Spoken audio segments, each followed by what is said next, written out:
नमस्कार विद्यार्थ्यांनो, सहज शिक्षण युट्यूब चॅनलमध्ये आपले सर्वांचे स्वागत आहे। तर मी आज घेणार आहे इयत्ता 7वी मधील इतिहास विषयामधील पाठ दुसरा शिवपूर्वकालीन भारत। या पाठाचा अर्थ काय तर शिवपूर्व म्हणजे छत्रपती शिवाजी महाराजांच्या पूर्वीचा काळातील भारत कसा कसा होता आणि त्यानंतर आपण इयत्ता 7वी मध्ये छत्रपती शिवाजी महाराजांनी जे जे काही केले कार्य ते पाहणार आहोत। तर विद्यार्थ्यांनो, हा पाठ माझ्या दृष्टीने खूप क्लिष्ट केला, एकदम सोपा पाठ आहे, पण बालभारतीला थोडंफार पुढे मागे केल्यामुळे विद्यार्थ्यांना समजण्यास अवघड जाऊ शकतो। पण मी सारांश तुम्हाला अगोदर सांगतो की कसा आहे हा पाठ, जेणेकरून तुम्हाला हा पाठ समजण्यास उपयोगी होईल।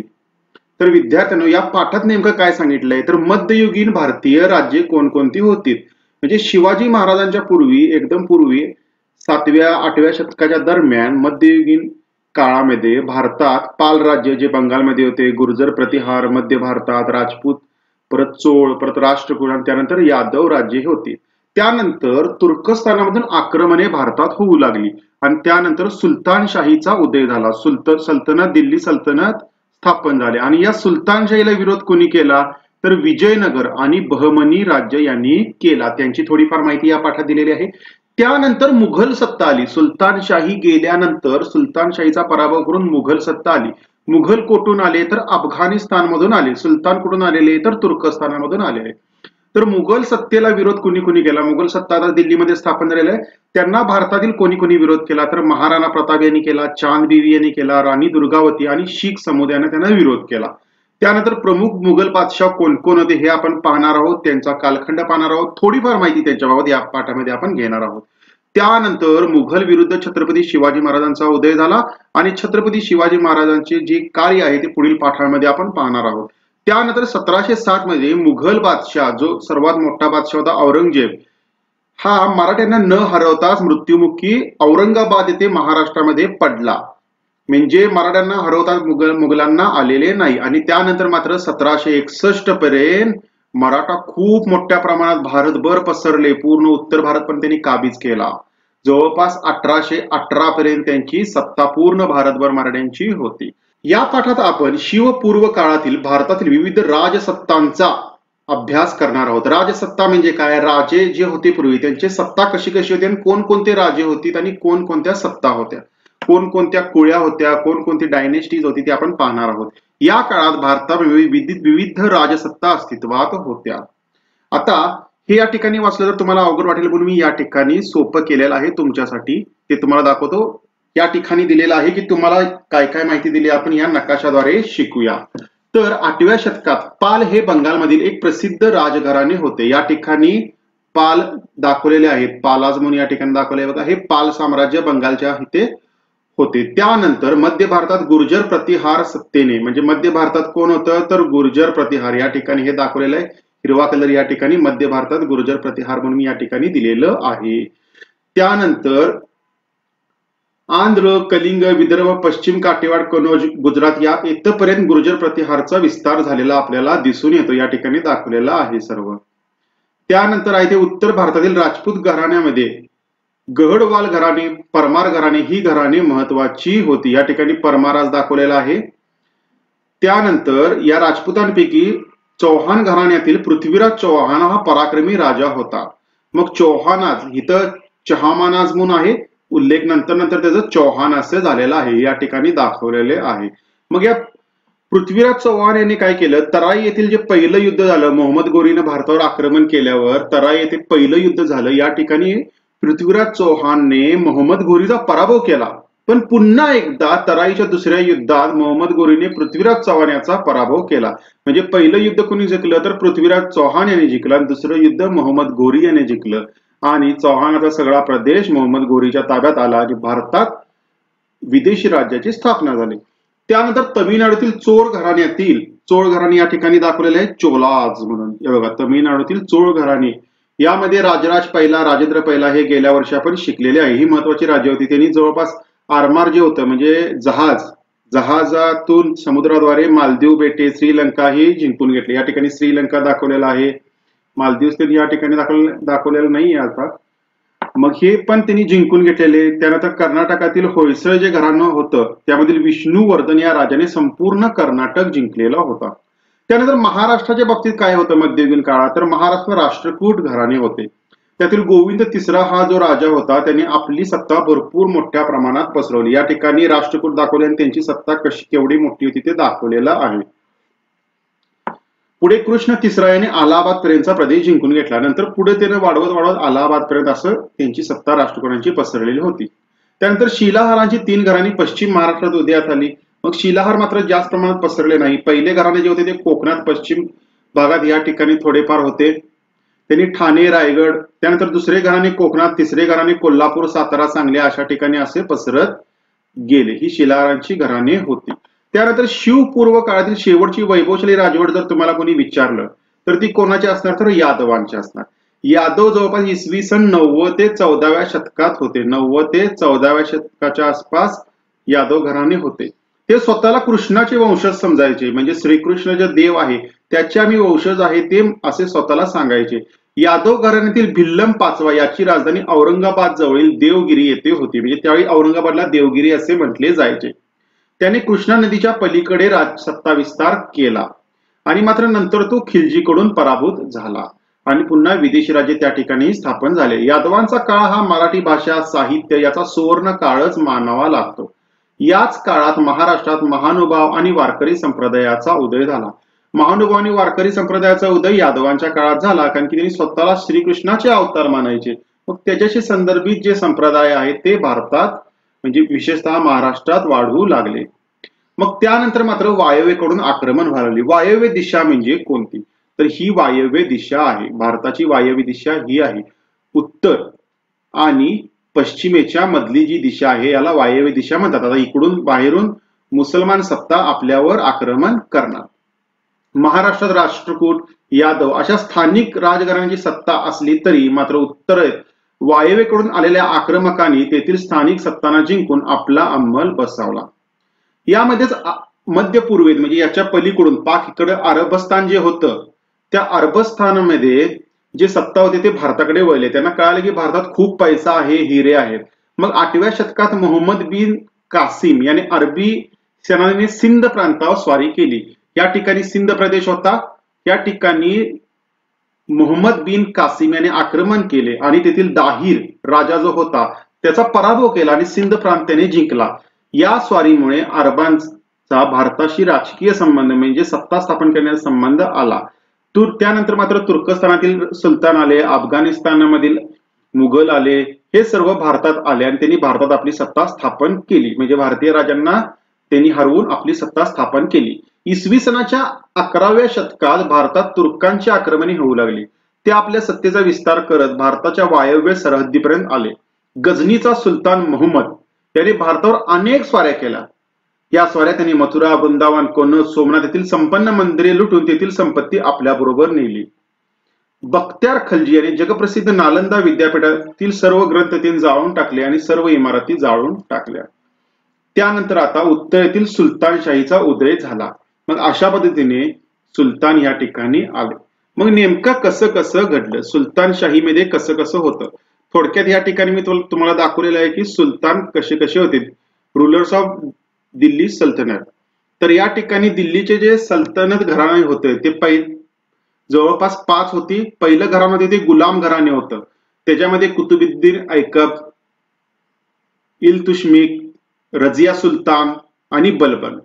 त्यानंतर त्यांच्यानंतर मात्र जलाल्लुद्दीन खिलजी, नंतर त्याचा पुतण्या जलाल्लुद्दीन खिलजीचा खून करून गादीवर बसतो, त्याला अल्लाउद्दीन खिलजी सत्तेवर येतो. त्यानंतर तुगलक येतात, मोहम्मद तुगलक, फिरोज तुगलक. त्यानंतर सय्यद डायनेस्टी म्हणजे दुसऱ्या एखाद्या माणसाची घराणे अस्तित्वात येते. त्यानंतर त्याचा पराभूत करून लोधी घराणे येतं आणि शेवटी इब्राहिम लोधी हा मुघल सत्तेचा शेवटचा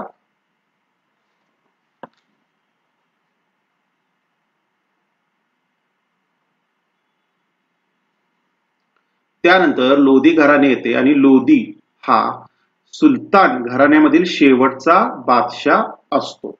हा सुलतान शेवटचा, इब्राहिम लोधी हा शेवटचा आहे. तर आपल्या पाठात कसं दिले, आता मी या ठिकाणी खूप छान दिलेलं आहे, हे तुम्ही लक्षात घ्या. म्हणजे कोणत्या काळात कोणता राजा दिल्लीवर राज्य करत होता हे या ठिकाणी दिले. कुतुबुद्दीन ऐबक 1207 ते 1210 दरम्यान. तर इसवी सन 1175 आणि 1178 दरम्यान अफगाणिस्तानातील घूर येथून सुलतान, अफगाणिस्तानचा सुलतान त्यावेळी कोण होता तर मोहम्मद घोरी होता. याने भारतावर आपले सैन्य आक्रमणासाठी पाठवले आणि जो भारतात त्याने आक्रमण करून भाग जिंकला दिल्लीच्या जवळील, तर त्या ठिकाणी त्याने कुतुबुद्दीन ऐकब याला राज्य पाहण्यासाठी ठेवले. म्हणजे हा गुलाम होता, कुतुबुद्दीन ऐकब हा त्याचा एक गुलाम होता. त्याला म्हटलं की तू त्याचे राज्य सांभाळ भारतातील. आणि 1206 मध्ये मात्र मोहम्मद घोरीचा मृत्यू झाला आणि ऐकबने काय म्हटलं, आता मी पूर्ण भारताचा राजा आहे, माझ्यावर कोण पाळत ठेवणारा, मला इकडे जा तिकडे जा म्हणणारा कोण नाही, मी स्वतंत्र आहे. ऐकब हा मूळचा गुलाम असून तो दिल्लीचा सत्ताधीश बनला आणि 1210 मध्ये त्याचा मृत्यू झाला. म्हणजे 1210 पर्यंत तो दिल्लीच्या गादीवर होता. इथे काय दिले बघा, 1206 ते 1210. मग त्यानंतर मात्र याचा जो जावई आहे इल्तुशमिक हा सत्तेवर आला 1210 ते 1236च्या दरम्यान.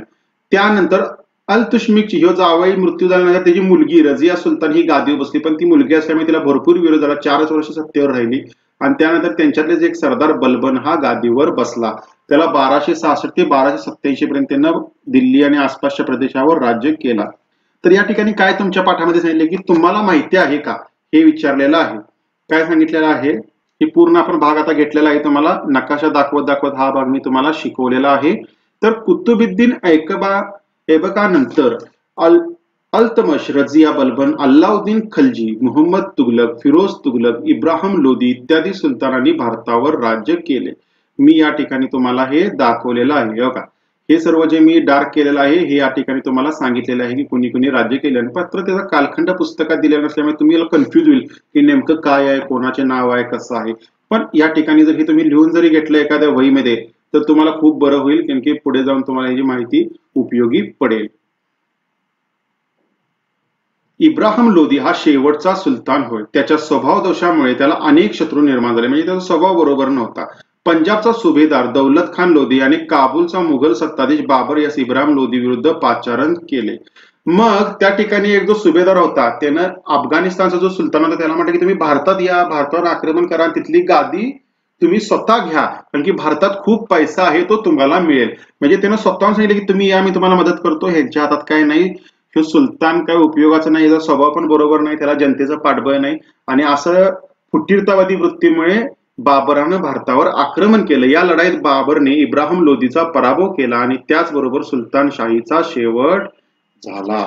मग हे सुलतान जेव्हा गादीवर होते त्यांना भारतात काही ठिकाणाहून विरोध झाला, कारण की ते सर्व भारतभर आपली सत्ता पसरण्याचा प्रयत्न करत होते. त्यातील पहिले राज्य जे भारतीय होते ते म्हणजे विजयनगरचे राज्य. तर विजयनगरचे राज्य जे होते, म्हणजे तुम्हाला आता कर्नाटक मधील हम्पी हे ठिकाण नक्कीच माहित असेल किंवा नसेल तर माहिती करून घ्या. नेटवर जर तुम्ही हम्पी टाकलं तर त्या ठिकाणी भरपूर असे जुन्या काळातील अवशेष आहेत. अजूनही मोठमोठा राजवाडा, राणीचं बात, अशी मोठमोठ्या ठिकाणच्या घटना. त्यानंतर नृत्य समारंभाला जवळपास 25-30 एकरची जागा त्यावेळी त्यांची होती. तर हे विजयनगरचे जे साम्राज्य होतं याची स्थापना हरिहर पहिला आणि बुक्का पहिला यांनी केली. 1336 मध्ये तुंगभद्रा नदीकाठी यांनी केली. यामागे कोणाचा आशीर्वाद होता तर शंकराचार्य यांचा त्यांना आशीर्वाद होता. या साम्राज्यात 4 वंश झाले. हरिहर पहिला, बुक्का पहिला हे दोघं संगम वंशातील होते. या वंशात दोघांचे वडील संगम यांच्या नावावरून ओळखला जातो. सुरुवातीला हे दोघे वारंगळचा राजा प्रतापरुद्र यांच्या सेवेत होते, म्हणजे दुसऱ्या राजाच्या सेवेत होते. परंतु मोहम्मद तुगलकने इथल्या राज्यावर स्वारी केली आणि दोघांना कैद केले. मग त्यांनी तिथून बाहेर पडले आणि आपली स्वतःची सत्ता स्थापन केली. विजयनगरचे साम्राज्य जवळपास 300 वर्ष दक्षिण भारतात अस्तित्वात होते आणि जवळच्या त्यांच्या बहमनी सुलतान जो होता त्याच्या विरुद्धही यांनी आक्रमण केले आणि त्यांच्यात एकमेकांच्यात युद्धे चालायची आणि यांनी सुलतानाचा विरोध केला भारतीय असूनही. ही माहिती या ठिकाणी दिलेली आहे. दिल्लीचा सुलतान मोहम्मद तुगलक याच्या कारकिर्दीत दिल्लीच्या मध्यवर्ती सत्तेविरुद्ध दक्षिणेत उठाव झाले, कारण की त्यांचे धार्मिक धोरण ते नसेल, मंदिरावरील आक्रमण असेल, यामुळे इथली लोक नाराज झालीत आणि त्यांनी म्हटले की आम्हाला यांचं आक्रमण उलथवून टाकायचं आहे. यातूनच विजयनगर व बहमनी या 2 प्रबळ राज्ये उदयास आली. हरिहर व बुक्क हे दक्षिण भारतातील दोघे भाऊ दिल्ली सुलतानशाहीच्या वेळेत सेवेत सरदार म्हणून होते. त्यांनी मोहम्मद तुगलकाच्या काळात दक्षिणेतील राजकीय अस्थिरतेचा फायदा घेतला. मोहम्मद तुगलकच्या काळात भरपूर विरोध होऊ लागला, बाबरही आक्रमण करणार होता. हे त्यांना कळताच त्यांनी दक्षिणेकडे त्याची सत्ता उलटून टाकून सांगितलं की आम्ही स्वतंत्र आहोत, आमच्यावर दिल्ली सुलतानचा काही प्रभाव नाहीये. इसवी सन 1336 मध्ये दक्षिणेत विजयनगरचे राज्य स्थापन झाले. आजच्या कर्नाटकातील हम्पी ही राज्याची राजधानी होती. हरिहर हा विजयनगरचा पहिला राजा होता. हरिहरानंतर त्याचा भाऊ बुक्क सत्तेवर आला. बुक्क यांनी रामेश्वर पर्यंतचा प्रदेश आपल्या आधिपत्याखाली आणला. त्यांच्याच विजयनगर साम्राज्यातील महत्वाचा राजा कोण आहे असा प्रश्न आला तर कोण आहे तर कृष्णदेवराय. याच्या काळात भरपूर सत्ता विस्तार झाला, सांस्कृतिक वृद्धी झाली, तो विद्वान होता, खूप चांगली कार्य त्यांनी केलेली आहेत. कृष्णदेवराय 1509 मध्ये विजयनगरच्या गादीवर आला. त्याने विजयवाडा आणि राजमहेंद्री हे प्रदेश जिंकून आपल्या राज्यात जोडले. बहमनी सुलतान महमूद शाह याच्या नेतृत्वाखाली एकत्रित आलेल्या सुलतानांच्या सैन्य संघाचा त्याने पराभव केला. म्हणजे ही बहमनी सुलतान आणि केंद्रातील सुलतान यांनी एकत्र येऊन विजयनगरचा पराभव करण्याचा प्रयत्न केला, पण त्याने त्याचा पराभव केला. कृष्णदेवरायाच्या कारकिर्दीत विजयनगरचे राज्य पूर्वेस कटक पासून म्हणजे गुजरातच्या जवळपास कटक पासून पश्चिमेस गोव्यापर्यंत आणि उत्तरेस रायचूर दोआब पासून दक्षिणेस हिंदी महासागरापर्यंत पसरलेले होते. 1530 मध्ये त्याचा मृत्यू झाला. कृष्णदेवराय हा विद्वान होता. त्याने तेलुगू भाषेमध्ये अमुक्त माल्यदा हा राजनीतीविषयक ग्रंथ लिहिला. म्हणजे तो विद्वान असून त्याने एक ग्रंथही त्या काळात राजनीती म्हणजे राजकारण कसे करावे, राजेशाही कशी करावी, जनतेची काळजी कशी घ्यावी याविषयीचा ग्रंथ त्याने लिहिला. त्याच्या कारकिर्दीत विजयनगरमध्ये 1000 राम मंदिर, विठ्ठल मंदिराचे बांधकाम झाले. कृष्णदेवरायानंतर विजयनगरची राज्यास उत्तरती कळा लागली. आजच्या कर्नाटक राज्यातील तालिकोट येथे एकीकडे आदिलशाही, निजामशाही, कुतुबशाही, बरीदशाही आणि दुसऱ्या बाजूला विजयनगरचा राजा रामराय यांच्यात 1565 मध्ये लढाई झाली. या लढाईत त्याचा संपूर्ण पराभव झाला आणि विजयनगरचे राज्य संपुष्टात आले. म्हणजे ही सगळ्यांनी एकत्र येऊन या विजयनगरच्या राजाला संपवले. आणि त्यानंतर जो दुसरं दिल्ली सुलतानला विरोध करणारं राज्य म्हणजे बहमनी राज्य. मुहम्मद तुगलकाचे वर्चस्व झुगारून देण्यासाठी दक्षिणेमध्ये सरदारांनी बंड केले. या सरदारांचा प्रमुख हसन गंगू यांनी दिल्लीच्या सुलतानाच्या सैन्याचा पराभव केला. 1347 मध्ये नवीन राज्य अस्तित्वात आले आणि बहमनी राज्य त्याला असे म्हटले झाले. हसन गंगू हा बहमनी राज्याचा पहिला सुलतान झाला. याने कर्नाटक राज्यातील गुलबर्गा येथे आपली राजधानी स्थापन केली.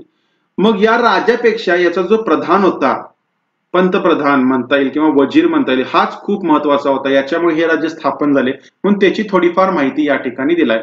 हा बहमनी राज्याचा मुख्य वजीर व उत्तम प्रशासक होता. त्याने बहमनी राज्यास आर्थिक सामर्थ्य प्राप्त करून दिले. म्हणजे पैशाच्या दृष्टीने एकदम मजबूत त्यानं सामर्थ्य प्राप्त करून दिले. सैनिकांना जहागिरी देण्याऐवजी त्यांना रोख पगार देण्यास सुरुवात केली. म्हणजे जहागिरी देऊन सरदारकी वाढवून परत ते स्वतंत्र घोषित करण्यापेक्षा त्यांना म्हणतात तुम्ही पगारावर आमच्याकडे कामाला आहे. सैन्याला त्यांनी शिस्त लावली, जमीन महसूल व्यवस्थेत सुधारणा केली. बिदर येथे अरबी व फारसी विद्यांच्या अभ्यासासाठी मदरसा स्थापन केली. म्हणजे धार्मिक कार्य केले. आणि जमीन महसूल म्हणजे काय, शेतकऱ्याकडून शेतसारा गोळा केला जायचा. ठराविक धान्य जे होतं त्यातलं 5 तांब्या तांदूळ झालं तर 1 तांबा कुणाला द्यायचा तर राजाला द्यायचा. अशा त्या जमीन महसुलाची जी व्यवस्था होती त्याच्यात त्याने सुधारणा केली, शेतकऱ्यांसाठी चांगल्या व्यवस्था केल्या. महमूद गावांनंतर बहमनी सरदारांमध्ये गटबाजी वाढली आणि विजयनगर आणि बहमनी राज्य यांच्यातील संघर्षामुळे बहमनी राज्यावर प्रतिकूल परिणाम झाला. विविध प्रांतातील अधिकारी अधिक स्वतंत्र वृत्तीने वागू लागले. त्याचे जे सरदार होते ते म्हटले आम्ही मुख्य राजाचा ऐकणारच नाही, आम्ही पण आमचं राज्य स्थापन करणार. बहमनी राज्याचे विघटन झाले. त्यातूनच वराडची इमादशाही, बिदरची बरीदशाही, विजापूरची आदिलशाही, अहमदनगरची निजामशाही आणि गोवळकोंड्याची कुतुबशाही अशी बहमनी राज्याची 5 शकले अस्तित्वात आली. तर विद्यार्थ्यांनो, उर्वरित जो मुघल शाहीचा पार्ट आहे ते पुढील पार्ट मध्ये घेणार आहे. आता हे सुलतान जे होते त्यातील अल्लाउद्दीन खिलजीच्या काळात खूप मोठा राज्य विस्तार सुलतानशाहीचा झाला. तो कसा कसा झाला, कोणकोणत्या काळात झाला ते या ठिकाणी नकाशामध्ये दाखवलेले आहे. हे बघा, 1299 ला त्यानं गुजरात जिंकलं, 1303 ला चित्तोर जिंकलं, त्यानंतर या ठिकाणी मंडू हे 1305 हे 1303 दरम्यान जिंकलं, 1302-03 मध्ये त्याने बंगालवर पण आक्रमण केलं आणि हे सगळा भाग जिंकला. असं तो प्रत्येक ठिकाणी दरवर्षी आक्रमण करून सगळा भाग आपल्या अधिकाराखाली त्यानं आणला. अल्लाउद्दीन खिलजीनं कसं आक्रमण केलं या नकाशामध्ये तुम्हाला मी दाखवलेले आहे. तर विद्यार्थ्यांनो, हा पार्ट 1 आपण शिकलेला आहोत. उर्वरित जो पाठातील भाग आहे हा पार्ट 2 व्हिडिओच्या पार्ट 2 मध्ये घेणार आहे. पार्ट 2 बघण्यास विसरू नका, काही दिवसात तो अपलोड केला जाईल. विद्यार्थ्यांनो, तर आपण या पार्ट 1 मध्ये काय काय शिकलो ते पुन्हा एकदा तुम्हाला सांगतो. आपण या पार्ट मध्ये बघितलं मध्ययुगीन भारतातील कोणकोणती राजे होती, त्यानंतर उत्तरेत सुलतानशाहीचा उदय कसा झाला आणि सुलतानशाहीला विरोध करणारे विजयनगर राज्य आणि बहमनी राज्य याची माहिती आपण घेतली. खूप सोपा पार्ट आहे. एकदा तुम्ही वाचले आता तुमच्या पूर्णपणे लक्षात येईल. जर समजलं नसेल तर व्हिडिओ पुन्हा एकदा पाहून घ्या. विद्यार्थ्यांनो, व्हिडिओ पाहिल्याबद्दल धन्यवाद.